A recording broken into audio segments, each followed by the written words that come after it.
KADANG, hujan nggak cuma turun dari langit. Kadang, hujan juga turun dari hati yang terlambat sadar. Kalau yang paling berharga justru yang pernah ia tinggalkan. Ini adalah kisah tentang seorang pria yang dulu memilih kesuksesan di atas keluarga. Dan baru menyadari betapa sepi rasanya saat tak ada lagi yang menunggu di rumah. Ketika mantan istrinya menikah lagi, hujan turun, membawa semua kenangan, penyesalan, dan cinta yang belum sempat ia tebus. Sebuah kisah tentang kehilangan, pengampunan, dan cinta yang akhirnya pulang. Angin sore itu kelabu. Awan menggantung rendah seolah menahan sesuatu yang akan jatuh. Entah air hujan atau air mata. Raka duduk di ruang kerjanya yang luas dan rapi. Ruangan yang dulu ia impikan ketika masih tinggal di rumah kontrakan sempit bersama istrinya. Dinda, meja besar dari kayu jati, jendela kaca besar, dengan pemandangan kota yang sibuk, dan dinding penuh sertifikat penghargaan. Semua tampak sempurna, kecuali wajah Raka yang kosong, dingin, dan lelah. Telepon di mejanya bergetar. Sebuah pesan masuk dari nomor tak dikenal. Saya tahu ini mungkin aneh, tapi saya ingin Bapak tahu Dinda akan menikah minggu depan. Jika Bapak ingin datang, ini alamatnya. Pesan itu membuat napas Raka terhenti sejenak. Matanya terpaku pada nama Dinda. Nama yang sudah 5 tahun berusaha ia lupakan, tapi selalu muncul dalam setiap diam malamnya.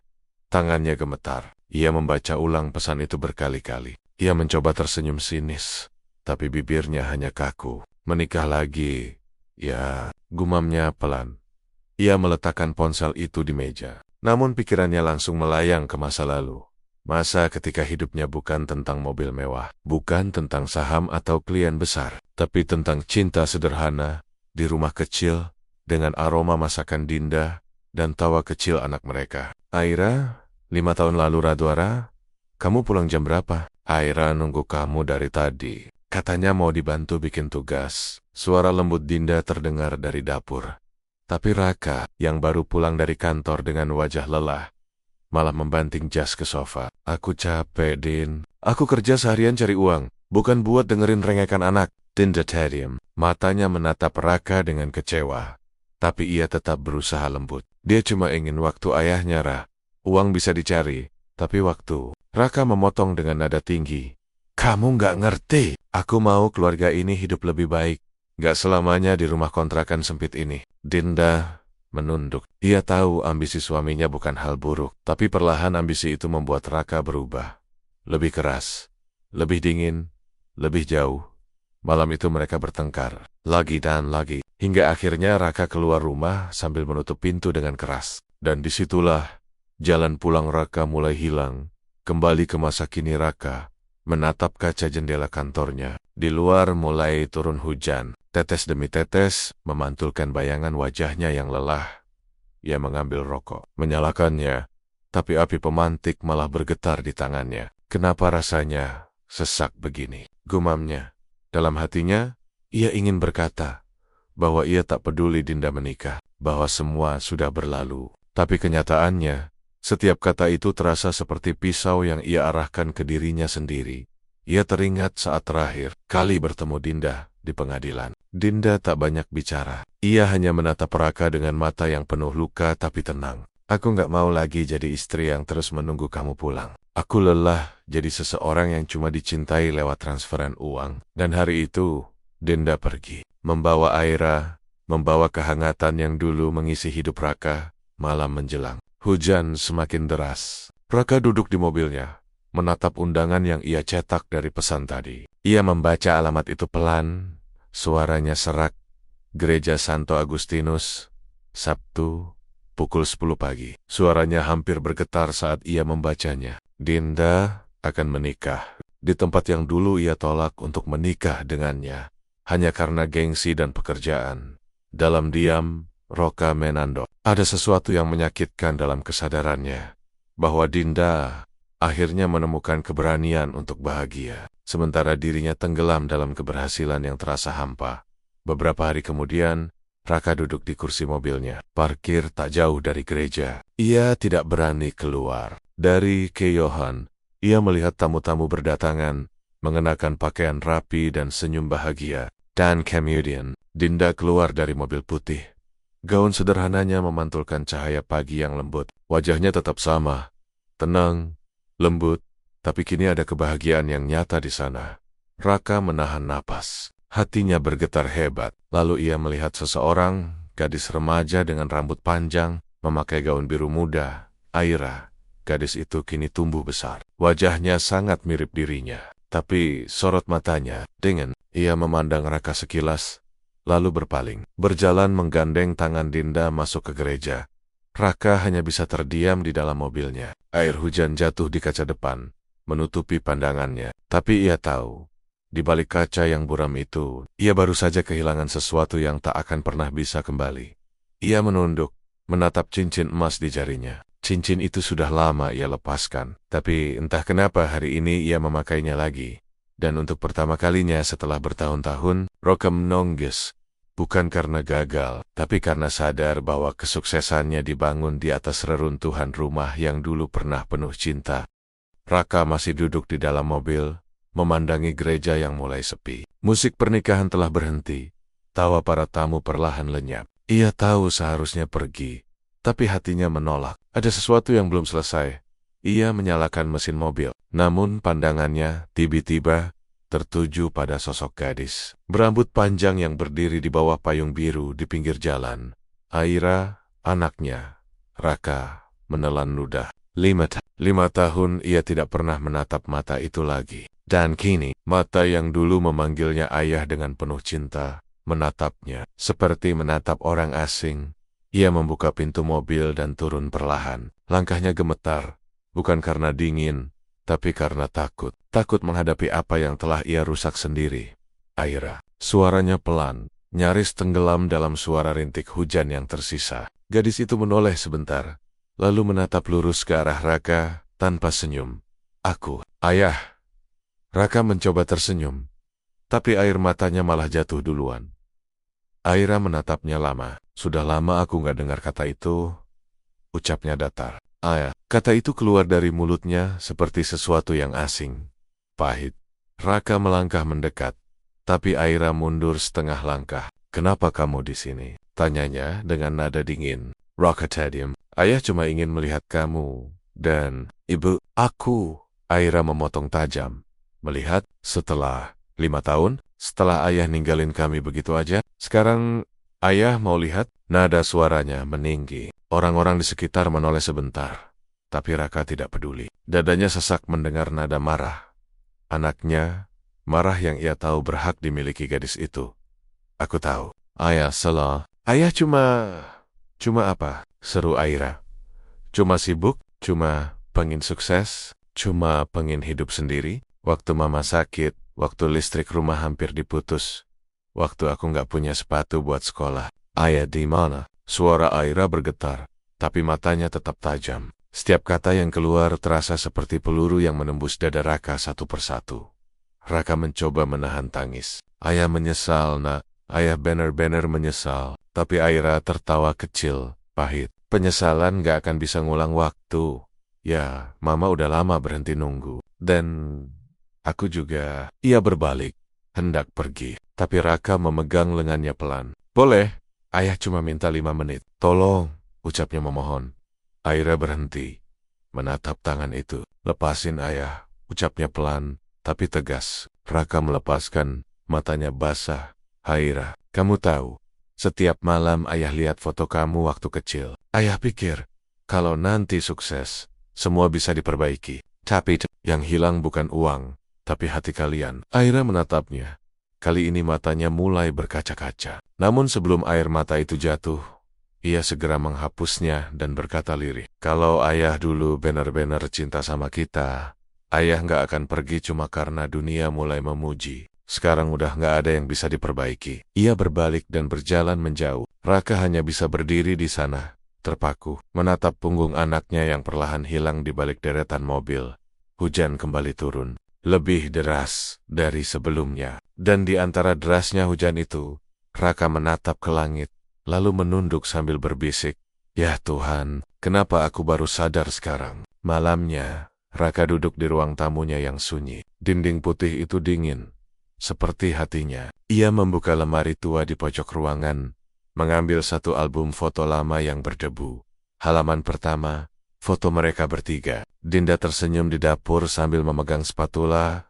Aira kecil duduk di meja makan sambil menggambar. Dan dirinya, Raka, berdiri di belakang mereka, memeluk keduanya dengan bangga. Ia menyentuh foto itu pelan, lalu suaranya pecah. Kenapa dulu aku kira kebahagiaan itu soal uang, bukan tentang mereka. Teleponnya bergetar. Sebuah pesan masuk. Ini Aira. Aku cuma mau bilang aku nggak benci ayah, tapi aku juga belum siap buat ngobrol lagi. Raka menatap layar itu lama. Air matanya jatuh tanpa suara. Kalimat itu, sesingkat apapun, adalah cahaya kecil yang muncul di tengah kegelapan hatinya. Ia membalas dengan gemetar. Terima kasih, Nak. Ayah akan tunggu kapanpun kamu siap. Ayah cuma pengen kamu bahagia, meski bukan ayah yang jagain kamu lagi. Lalu ia meletakkan ponsel itu di meja, menatap hujan di luar jendela, dan berbisik pelan. Besok, aku harus mulai belajar jadi ayah lagi, meski dari sisa yang tertinggal.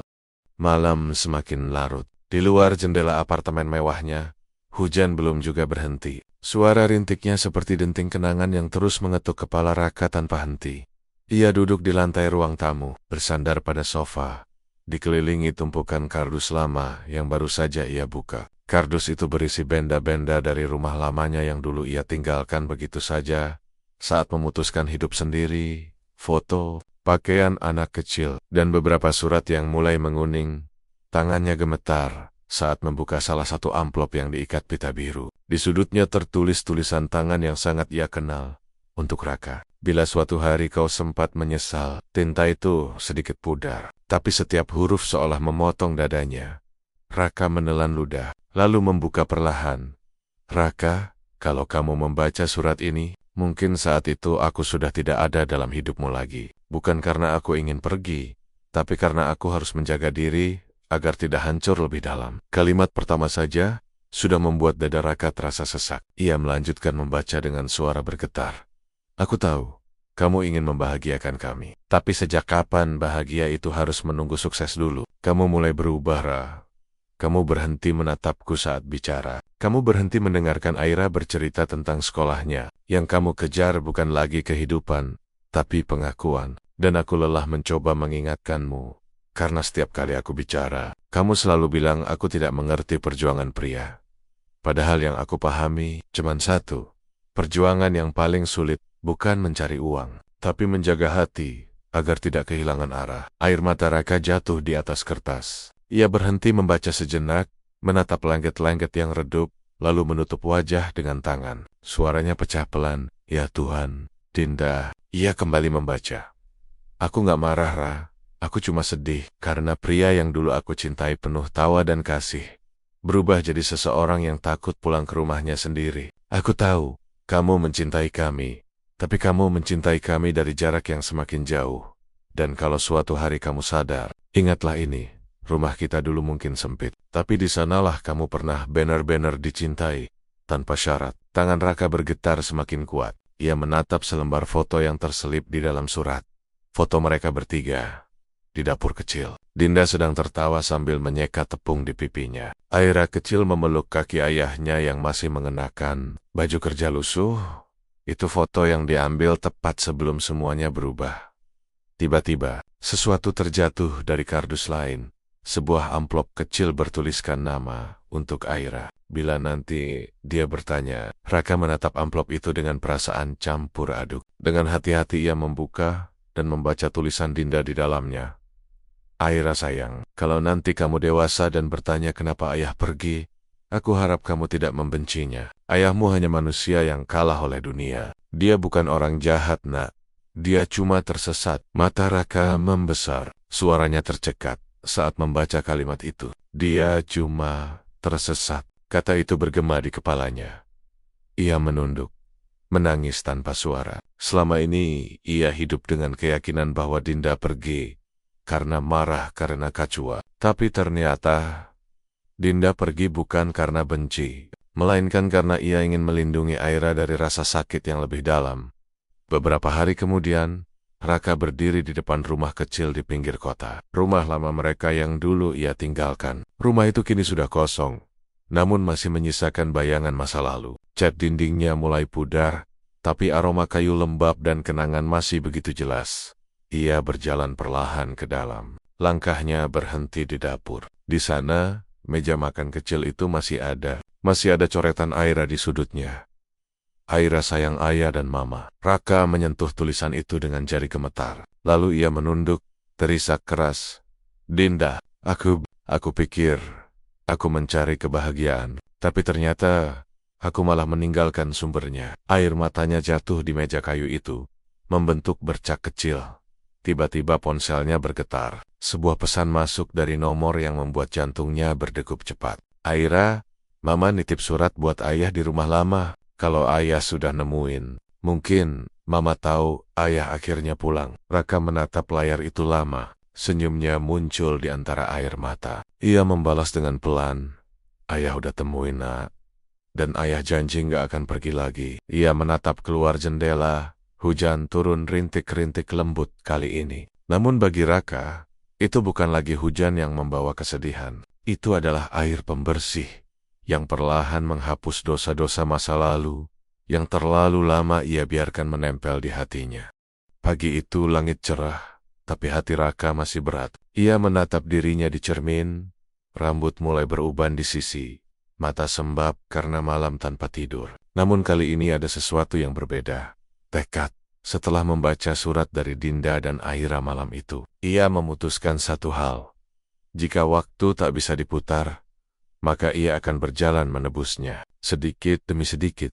Beberapa hari kemudian, Raka berdiri di depan gerbang sekolah menengah, tempat Aira kini bersekolah. Ia tidak tahu bagaimana harus menyapanya. Ia bahkan tidak tahu apakah kehadirannya akan disambut atau ditolak. Tapi Aira di sana, berdiri membawa tas kecil berisi bekal yang ia buat sendiri untuk pertama kalinya. Setelah bertahun-tahun aku cuma mau lihat dia dari jauh, gumamnya pelan, mencoba menenangkan diri. Tak lama, bel pulang berbunyi. Siswa-siswi keluar berlarian. Lalu matanya menangkap sosok yang ia cari. Aira, dengan seragam putih abu, rambut diikat sederhana, wajahnya mirip Dinda muda. Gadis itu berjalan bersama dua temannya, tertawa kecil, melihat tawa itu dada Raka henggot, sekaligus perih. Sudah lama ia tak melihat tawa itu secara langsung, tapi begitu Aira melihat sosoknya berdiri di gerbang, tawanya seketika padam. Ia berhenti melangkah, menatap dengan tatapan datar. Temannya berbisik, "Itu ayah kamu?" Aira hanya menjawab pendek, "Iya." Dulu, Raka melangkah pelan mendekat. "Halo, nak," suaranya lirih, seperti takut mengusik udara.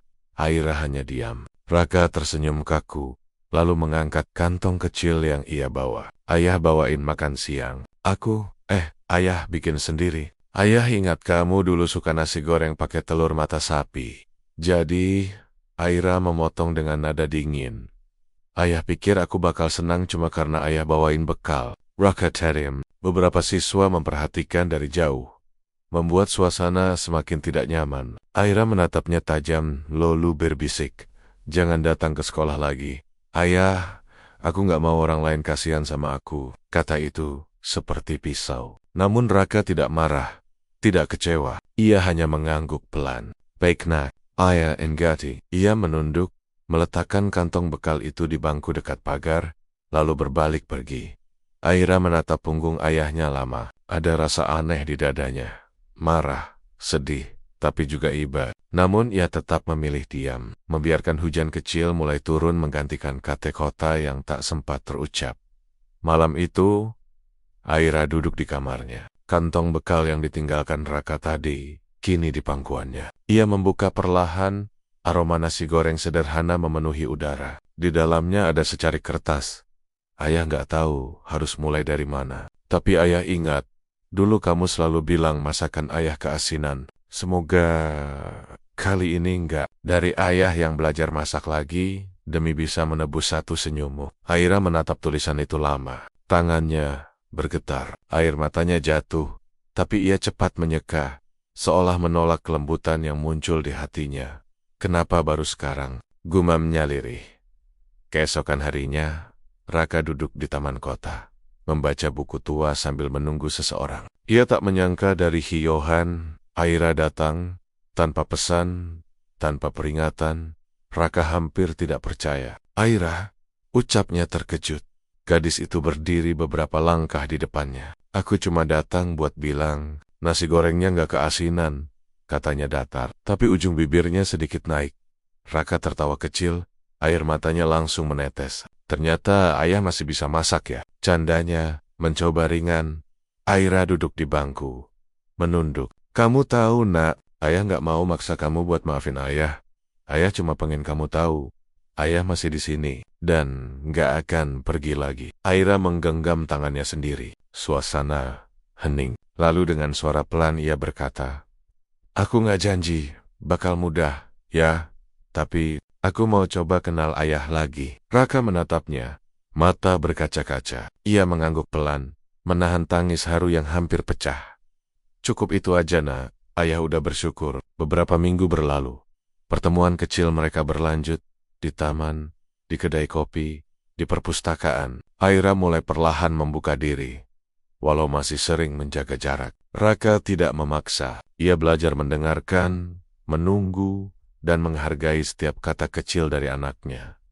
Suatu sore, mereka duduk di tepi danau. Aira bertanya, ya, kalau mama masih hidup, ayah bakal minta maaf juga. Raka menatap air danau yang tenang, lalu menjawab lirih, bukan cuma minta maaf. Ayah akan berlutut karena mama adalah alasan kenapa ayah akhirnya tahu arti cinta yang sebenarnya. Lalu dengan pelan ia menaruh kepala di bahu ayahnya, sesuatu yang tak pernah ia lakukan sejak kecil. Raka membeku, lalu perlahan ia tersenyum, menatap langit sore yang mulai oranye. Mungkin ini belum sepenuhnya maaf, tapi ini langkah kecil menuju ke sana. Don bagi Raka, itu sudah lebih dari cukup. Sore itu, suasana di kafe kecil dekat taman terasa hangat. Raka duduk di depan Aira, yang sedang sibuk mengaduk es coklatnya. Sudah 2 bulan sejak mereka mulai berkomunikasi kembali. Tak ada lagi keheningan kaku seperti dulu. Hanya percakapan kecil, tawa ringan. Dan sesekali, tatapan yang mengandung rasa rindu yang lama tertahan. Jadi, nilai ulangan fisika kamu bagus banget ya, kata Raka sambil tersenyum. Aira memutar bola matanya, pura-pura malas. Ya ilah, ayat. Nilai bagus bukan berarti aku suka fisika. Raka tertawa. Kamu masih kayak Dinda. Pura-pura cuek padahal bangga. Nama Dinda membuat suasana sedikit berubah. Aira menunduk pelan, menggigit sedotan plastik di tangannya. Tolong jangan sebut nama mama tiba-tiba gitu, ya, katanya lirih.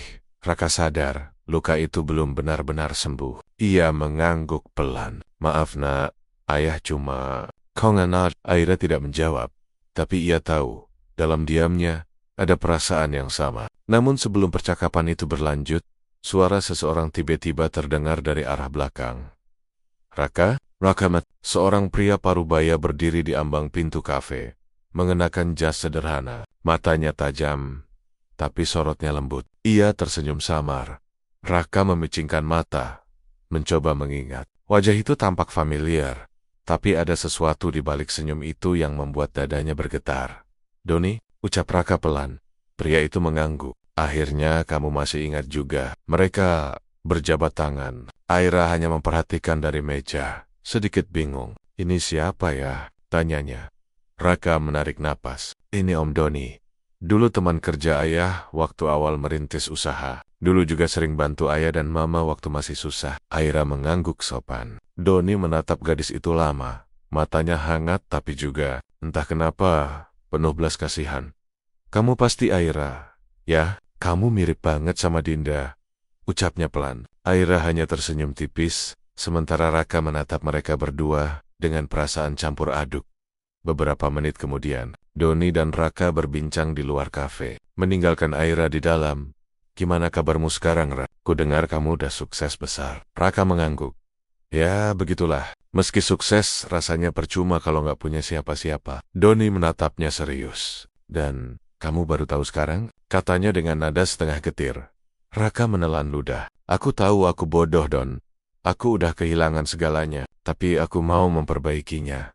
Terutama buat Aira. Doni terdiam sejenak. Lalu, dengan nada hati-hati, ia berkata, kalau gitu, kamu harus siap dengar sesuatu. Raka menatapnya heran. Apa maksudmu? Doni menarik napas panjang. Dinda, sebelum dia sakit, dia sempat datang ke rumahku. Dia nitip satu hal. Kalau suatu hari kamu balik nyari Aira, aku harus kasih tahu hal ini. Raka merasa jantungnya berhenti berdetak sesaat. APAs. Doni menatap Raka dalam-dalam. Dinda waktu itu hamil lagi, Rah, tapi kandungannya nggak bertahan. Dia nggak pernah sempat bilang ke kamu. Karena waktu itu kamu sudah pergi. Dan yang lebih parah, dia sempat hampir kehilangan nyawanya waktu melahirkan Aira. Raka membek. Dunia seperti berhenti berputar. Ia menatap tanah, matanya membesar. Kamu bilang Dinda hampir meninggal waktu lahirin Aira? Doni mengangguk perlahan. Dia nggak mau kamu tahu, katanya. Kalau kamu tahu, kamu bakal pulang cuma karena rasa bersalah. Dia nggak mau dikasihani. Dia pengen kamu datang karena cinta, bukan karena beban. Raka menutup wajahnya. Air matanya langsung tumpah. Ya Tuhan, Dinda, suaranya pecah. Doni menepuk bahunya pelan. Sekarang kamu tahu kenapa Dinda nggak pernah benci kamu, tapi juga nggak pernah nunggu kamu lagi. Sementara itu di dalam kafe, Aira memperhatikan mereka dari jendela. Ia melihat ayahnya menunduk.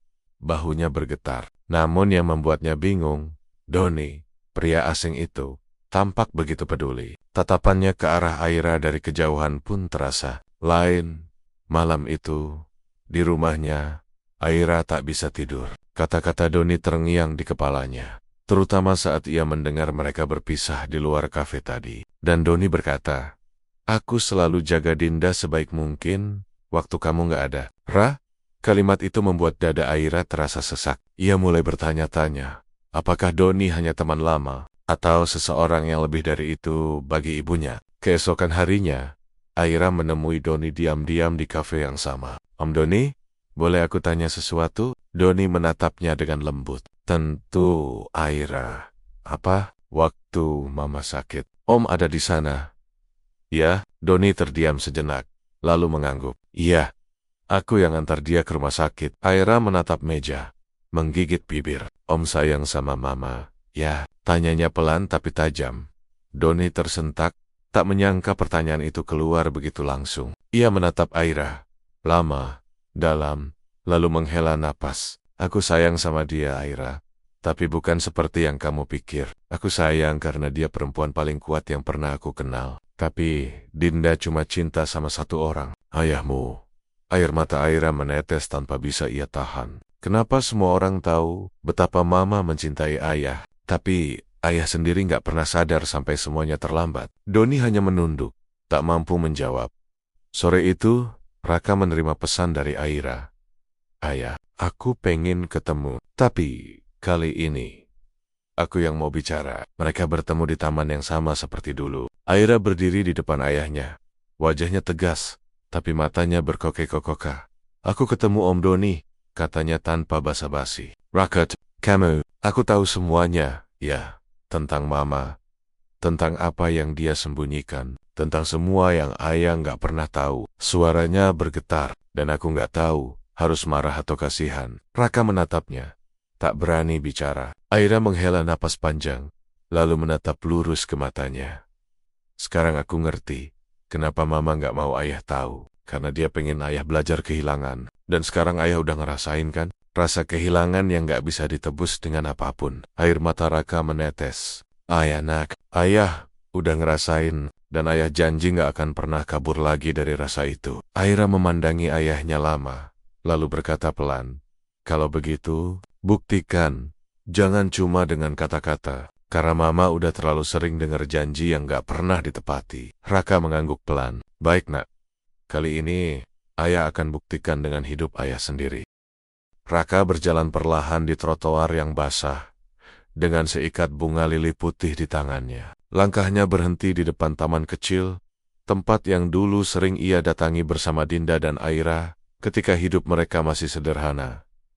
Pohon besar di tengah taman itu masih berdiri kokoh, sama seperti dulu. Daunnya rimbun, dan di bawahnya terdapat bangku kayu yang sudah mulai rapuh dimakan waktu. Raka menatap bangku itu lama, lalu duduk perlahan. Tangannya gemetar saat ia meletakkan bunga di sana. Dan suaranya bergetar pelan. Kamu masih ingat nggak waktu kita janji di sini? Kalau nanti kita sukses, kita bakal balik dan duduk bareng lagi di bawah pohon ini. Matanya mulai basah. Tapi aku yang pergi sendiri. Aku lupa janji itu. Aku ninggalin kamu, ninggalin Era, dan cuma ingat janji buat diri sendiri. Angin sore bertiup lembut, seolah menjawab dengan bisikan dari masa lalu. Raka menutup matanya. Di dalam kepalanya, wajah Dinda muncul, dengan senyum lembut yang dulu selalu menenangkannya. Beberapa saat kemudian, suara langkah kaki terdengar dari belakang. Ayah! Raka menoleh. Aira berdiri di sana, mengenakan jaket abu-abu dan syal coklat. Rambutnya sedikit berantakan karena angin, tapi matanya lembut, jauh berbeda dari tatapan tajam yang dulu selalu ia berikan pada ayahnya. Kamu tahu aku di sini? Tanya Raka. Aira mengangguk. Om Doni bilang, kalau ayah datang ke taman ini, artinya ayah mulai berani hadapi kenangan yang paling sakit. Raka tersenyum tipis, dan dia benar. Era mendekat, duduk di samping ayahnya. Beberapa menit mereka hanya diam, mendengarkan suara daun berbisik di atas kepala mereka. Keheningan itu bukan canggung, tapi tenang, damai. Dulu mama sering ajak aku ke sini, kata Aira pelan. Dia bilang, di tempat ini ayah pernah janji gak akan ninggalin kami, apapun yang terjadi. Raka ayah ingat, tapi ayah juga yang ngelanggar janji itu. Aira menatapnya. Mama gak pernah benci ayah. Dia cuma kecewa, tapi dia juga selalu bilang ke aku, kalau suatu hari ayah balik, aku harus kasih ayah kesempatan kedua. Raka memejamkan mata, menahan air mata yang ingin jatuh. Kesempatan kedua, ya, padahal rasanya ayah gak pantas. Aira menatap jauh ke depan, lalu tersenyum tipis. Kadang orang gak butuh pantas buat dimaafkan. Ya, mereka cuma butuh berani berubah. Raka menatap putrinya lama. Kalimat itu seperti tamparan sekaligus pelukan bagi jiwanya yang kering. Beberapa hari kemudian, Raka mulai menjalankan janjinya. Ia menolak beberapa proyek besar, memilih waktu untuk hal-hal kecil yang dulu ia anggap sepele. Mengantar Aira ke sekolah, menunggunya pulang, memasak bersama di dapur kecil apartemen sederhana yang kini mereka tempati. Suatu sore, Aira memperhatikan ayahnya yang sedang berusaha menyalakan kompor, tapi malah membuat api terlalu besar hingga masakannya hampir gosong. Ya, itu serunya sambil tertawa. Raka panik, lalu menutup api buru-buru. Astaga, ayah nggak pantas jadi chef ya? Aira tertawa sampai meneteskan air mata. Dan untuk pertama kalinya, tawa itu tulus. Tawa yang sama seperti dulu waktu mereka masih satu keluarga utuh. Namun, di balik kehangatan itu, bayangan masa lalu belum sepenuhnya hilang. Suatu malam, Raka menemukan sebuah kotak kayu di lemari tua yang dulu dibawa Dinda saat mereka masih tinggal bersama. Di dalamnya ada foto lama mereka bertiga, dan sebuah surat. Tulisan tangan Dinda, untuk Raka, kalau suatu hari kamu membaca ini, mungkin aku sudah tidak ada. Aku tahu kamu akan menyesal, tapi aku tidak ingin penyesalanmu jadi beban. Aku hanya ingin kamu belajar bahwa cinta itu bukan tentang memiliki, tapi tentang menjaga, bahkan ketika sudah tak bisa bersama. Aira akan tumbuh menjadi gadis kuat. Jangan takut kalau dia marah, itu tandanya dia masih menyimpan rasa cinta yang sama. Aku percaya, kamu akan datang kembali ke pohon tempat kita pernah berjanji. Saat itu terjadi, aku ingin kamu tersenyum, bukan menangis. Karena aku sudah memaafkanmu jauh sebelum kamu meminta. Raka tak mampu menahan air matanya. Ia memeluk surat itu erat-erat, seolah Dinda masih di sana, menenangkannya seperti dulu. Keesokan harinya, Raka mengajak Aira ke taman lagi. Mereka membawa bunga yang sama, lili putih, kesukaan Dinda. Di bawah pohon itu, Raka menatap langit yang mulai mendung. Dinda, maaf kalau aku telat menepati janji, tapi kali ini aku nggak akan lari lagi. Lalu ia menatap Aira, dan ayah janji, mulai hari ini, gak ada lagi janji yang ayah ingkarin. Aira menggenggam tangan ayahnya, menatap langit yang perlahan meneteskan hujan kecil. Ia tersenyum dengan mata berkaca-kaca. Kayaknya mama denger. Ya, dia nangis bahagia di atas sana. Raka menatap hujan yang turun, lalu tersenyum. Untuk pertama kalinya, hujan tak lagi terasa menyakitkan. Justru seperti pelukan lembut dari seseorang yang sudah lama pergi. Malam itu, langit tampak gelap pekat. Raka duduk sendirian di ruang tamu apartemen kecilnya, menatap surat peninggalan Dinda yang kini mulai lusuh karena terlalu sering ia genggam. Di luar, suara hujan turun pelan, seperti mengetuk kaca jendela dengan ritme yang menyayat hati. Di meja, foto lama keluarga mereka masih berdiri. Namun malam ini, ada sesuatu yang lain. Sebuah amplop kecil tanpa nama terselip di bawah bingkai foto itu. Raka menatapnya bingung. Ia yakin belum pernah melihat amplop itu sebelumnya. Dengan jari bergetar, ia membuka perlahan. Di dalamnya, terdapat selembar surat dan secari kertas kecil bertuliskan, "Untuk Raka, kalau kamu menemukan ini, artinya waktunya sudah tiba untuk tahu semuanya." Raka membaca surat itu pelan. Tulisan tangan Dinda lagi, tapi kali ini berbeda. Raka, kalau kamu membaca surat ini, aku tahu kamu akhirnya punya keberanian untuk menghadapi semuanya. Ada satu hal yang selama ini aku sembunyikan. Bukan karena aku ingin berbohong, tapi karena aku takut kamu tak akan sanggup menanggungnya. Waktu kamu pergi, aku tidak sendiri menghadapi masa-masa sulit itu. Doni menolongku, tapi ada hal yang tak pernah kamu tahu. Sesuatu yang terjadi di antara kami bukan karena cinta, tapi karena keadaan. Raka berhenti membaca, napasnya memburu, jantungnya berdetak begitu keras, hingga terasa di telinga.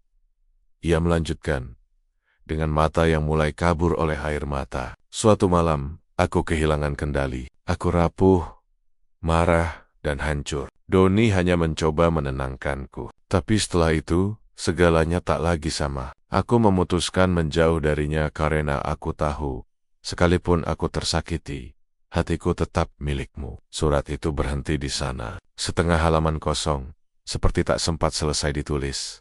Raka terdiam lama, lalu menutup wajahnya dengan kedua tangan. Dunia yang baru saja terasa damai, mendadak kembali bergetar. Keesokan paginya, Aira melihat ayahnya duduk di meja makan tanpa menyentuh sarapannya. Wajahnya pucat, matanya bengkak. "Ayah, kenapa?" Raka menatap putrinya, mencoba tersenyum. "Ayah cuman kurang tidur." Tapi Era tahu, senyum itu palsu. Di balik mata ayahnya, ada badai yang sedang berputar.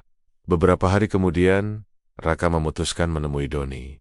Mereka bertemu di taman yang sama. Di bawah pohon kenangan itu, Doni datang dengan wajah canggung. "Aku udah duga kamu bakal datang," katanya pelan.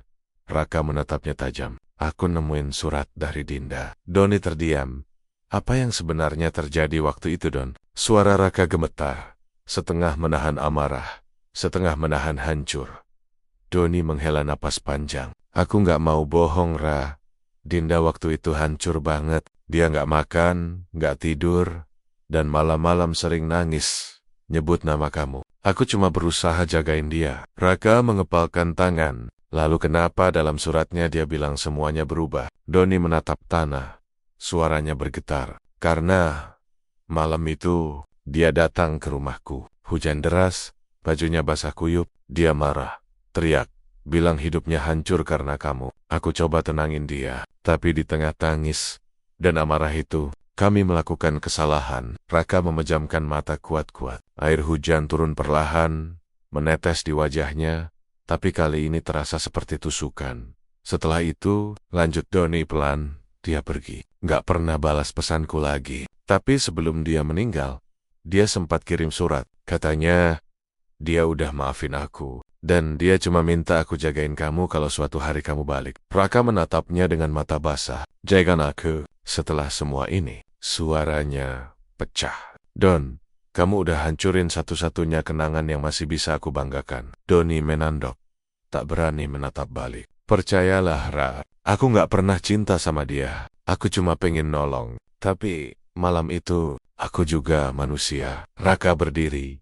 Langkahnya goyah. Tanpa bicara lagi, ia pergi meninggalkan Doni yang menatap tanah dengan wajah penuh sesal.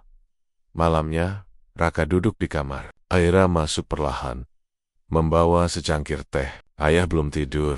Raka menatapnya lemah. Ada hal yang harus ayah ceritain. Aira duduk di sampingnya, lalu mendengarkan. Ia diam, tak memotong, hanya menatap ayahnya dengan tatapan kosong saat Raka bercerita tentang surat itu, tentang Doni, dan tentang malam yang mengubah segalanya.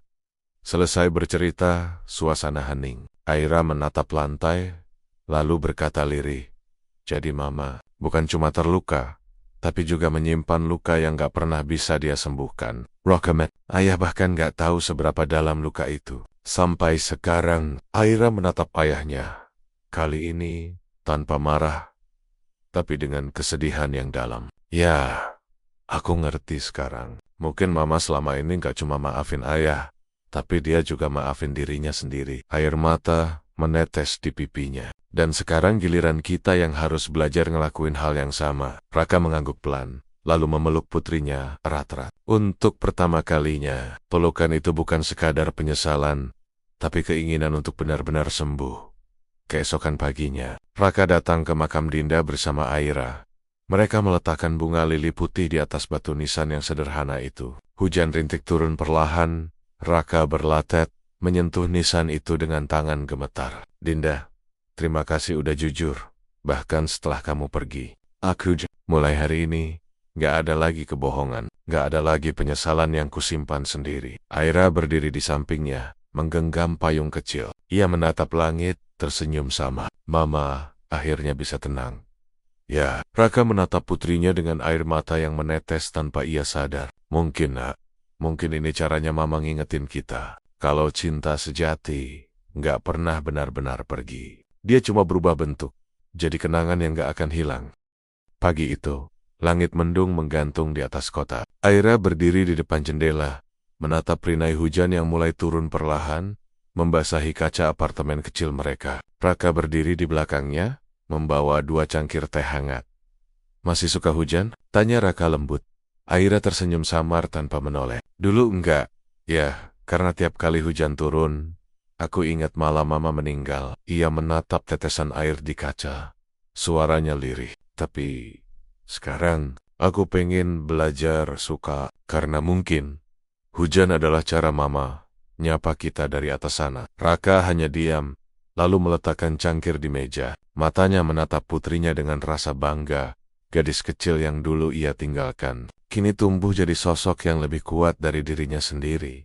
Beberapa hari kemudian, Aira mengajak ayahnya ke taman kenangan mereka. Pohon besar itu masih berdiri kokoh, meski sebagian batangnya mulai dipenuhi lumut dan dedaunan kering. Namun sore itu, taman terasa berbeda. Ada kehangatan yang lembut, seperti sesuatu yang menunggu untuk diakhiri dengan damai. Aira membawa sesuatu. Sebuah toples kaca berisi surat-surat lama. Ini surat-surat mama. Aku kumpulin dari kotak peninggalan yang dulu disimpan di rumah Om Doni, katanya. Raka menatap toples itu dengan perasaan campur aduk. Boleh, ayah, baca? Aira menggeleng pelan. Nggak perlu. Ya, isinya semua hal yang udah kita tahu. Tapi mama selalu tutup setiap suratnya dengan satu kalimat yang sama. Ia membuka salah satu surat, memperlihatkan baris terakhir. Kalau hujan turun, jangan menyesal. Itu cuma caraku mencintai kalian dari jauh. Raka memejamkan mata. Air matanya menetes begitu saja. Tanpa sadar, ia menggenggam tangan Aira. Hangat, nyata, dan penuh kehidupan. Angin sore mulai berhembus pelan, membawa aroma tanah basah. Aira berdiri di bawah pohon, menatap langit yang mulai kelabu. Ayah, katanya perlahan, kalau mama bisa lihat kita sekarang, kira-kira dia bahagia nggak? Raka menatap Dondon yang bergoyang, lalu tersenyum kecil. Dia pasti bahagia, nak, karena akhirnya kita berhenti nyalahin masa lalu. Aira menatap wajah ayahnya lama, lalu berkata, terima kasih udah balik. Ya, Rocket. Kata-kata itu sederhana, tapi baginya seperti pembebasan. Ia menarik Aira ke dalam pelukan. Maaf, nak, karena ayah butuh waktu terlalu lama buat sadar. Aira memeluknya balik. Nggak apa-apa. Ya, kadang orang harus jatuh sejauh-jauhnya dulu buat ngerti arti rumah. Hujan mulai turun. Pelan, lembut, tapi deras. Raka dan Aira tetap berdiri di bawah pohon itu, tanpa beranjak. Membiarkan hujan membasahi mereka. Di antara suara hujan dan detak jantung yang terasa di dada, Raka berbisik, Dinda, ini hujan yang terakhir. Bukan karena kita berhenti mengenang, tapi karena kita akhirnya bisa ikhlas. Aira menatap ke langit, lalu tertawa kecil di sela air matanya. Lihat, ya, pelanginya muncul. Dan benar, di balik tirai hujan yang mulai reda, cahaya tipis pelangi membelah langit sore. Raka menatapnya dengan mata basah. Dan untuk pertama kalinya setelah bertahun-tahun, ia tersenyum bukan karena kenangan, tapi karena harapan. Malamnya, Raka duduk di balkon apartemen, menulis sesuatu di buku catatan kecil. Aira sudah tertidur di dalam. Ia menulis dengan tangan gemetar, namun tenang. Hari ini, hujan turun lagi. Tapi kali ini tidak ada duka, tidak ada amarah, hanya rasa syukur. Karena aku masih diberi waktu untuk memperbaiki yang dulu pernah hancur. Dinda, terima kasih sudah mengajariku arti kehilangan. Dan Aira, terima kasih sudah mengajariku arti pulang. Raka menutup buku itu, menatap langit malam. Hujan telah berhenti, tapi aroma tanah basah masih tertinggal. Senyumnya tipis, tapi penuh kedamaian. Keesokan harinya, Aira menemukan buku catatan itu di meja. Di halaman terakhir ada tulisan kecil dari ayahnya. Kalau suatu hari ayah nggak ada, jangan sedih saat hujan turun. Karena mungkin, ayah sedang menepati janjinya, menunggu di bawah pohon kenangan, sambil tersenyum. Aira menutup buku itu dengan air mata yang jatuh perlahan, namun wajahnya tersenyum. Di luar, hujan kembali turun. Tapi kali ini, rasanya hangat,